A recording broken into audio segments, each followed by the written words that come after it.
అందరికీ నమస్కారం. మనం చాలా సందర్భాల్లో దేవాలయాలకు వెళ్తుంటాం. గుళ్ళు, గోపురాల దగ్గరికి వెళ్ళి, అక్కడ ఏదైనా అన్నదాన కార్యక్రమాలు జరుగుతూ ఉంటే, మనం కూడా ఎళ్లి పాల్గొంటూ ఉంటాం. ఆ పాల్గొనగానే నేనేదో బ్రహ్మాండం చేసేసినట్టు, బయటకొచ్చి చాలా గొప్ప పని చేసినట్టు, దానికి మళ్ళీ 4 సెల్ఫీలు, 4 వీడియోలు అన్నీ తీసుకొని పబ్లిక్ చేసుకుంటూ ఉంటాం.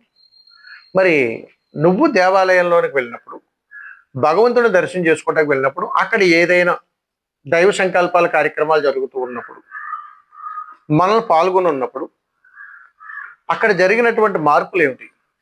అంటే దైవారాధనలో మనం ఏదైనా ఒక దేవాలయాలకు వెళ్ళినప్పుడు, అక్కడ ఏదైనా ఒక దైవ సంకల్పానికి సంబంధించిన కార్యక్రమం జరుగుతూ ఉన్నప్పుడు, అందులో మనం పాల్గొంటున్నాము అనంటే అర్థం ఏమిటనంటే, అక్కడ నీకు భగవంతుడి అనుగ్రహం దొరికిందని.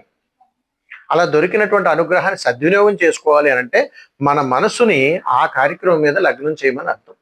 మనమేం చేస్తున్నాం? ఒకసారి ఆలోచించండి.